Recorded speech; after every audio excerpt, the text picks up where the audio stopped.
Thank you for plugging into this Family Life News podcast, streaming issues-driven, family-focused news. Welcome back to another edition of Real Answers with Christopher Anderson. Wednesdays, during the Noon Report, we tackle the tough topics facing today's families with licensed mental health counselor Christopher Anderson. And Chris, I have to get to the first question here.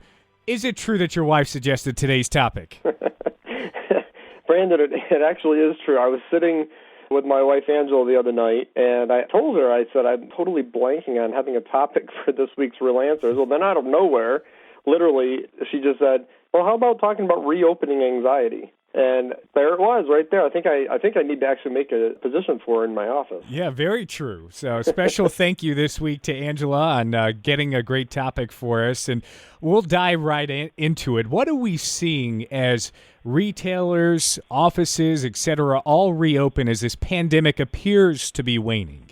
We're seeing a myriad of responses, I think, from those who continue to only go out in public when it's absolutely necessary, to those who are seemingly back at whatever we would call normal daily living practices. So wherever you may fall on that spectrum, I'm sure you've experienced at least a little hesitation or extra thought about where you're going and how often you need to go to these public spaces as you move about in public a little more freely. So what's happened really is this process of reopening and questioning, is everything okay? Can we get back out there?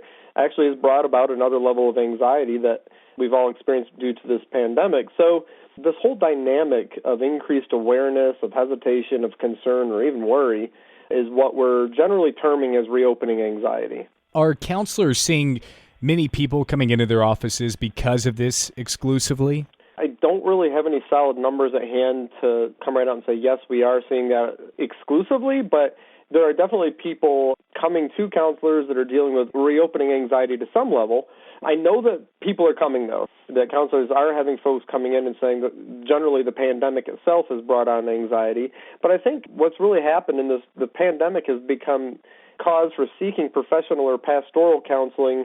But even more so than being the primary reason is that people's concerns and challenges that they had prior to the pandemic have been amplified or made worse because of the restrictions during the pandemic and the uncertainty that existed with the course of this pandemic. So we're seeing significant increases in anxiety and depression cases because of this, you could call it a synergistic effect, in addition to the new cases that are coming in also because of the pandemic and now this reopening process. Again, people are questioning just how safe is it, and because of the kind of the lack of solid answers we seem to get. So that in itself is bringing on additional anxiety. So short of making an appointment with a counselor, what can people do to cope with the process of getting back into life? It's important to do what you can to pay attention to the facts as best as possible. Now, I know that's tough.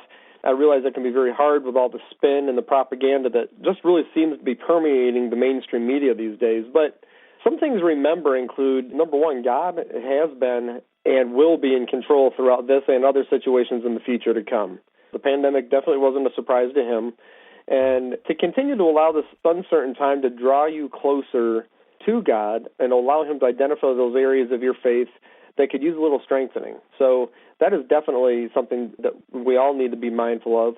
And number two, just continue to use some common sense that actually isn't specific to this pandemic, that if you're ill, if you're sick, you're battling a flu or a cold or whatever, do what you would normally do, which is stay home, try to isolate yourself as much as you can from your loved ones, wash your hands more frequently, disinfect surfaces more frequently, and if you can, sleep in another room until your symptoms have abated. So again, those tips right there are not specific to coronavirus.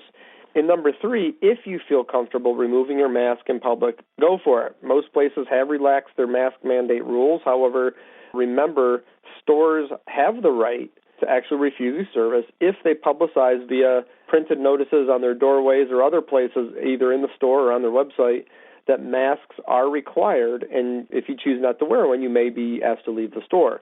But even with that said, keep in mind your Christian witness as you handle these types of situations, that if a store really is asking you to wear a mask, then let them be able to call those shots. It is their store, it is their property, and we really need to be willing to do that.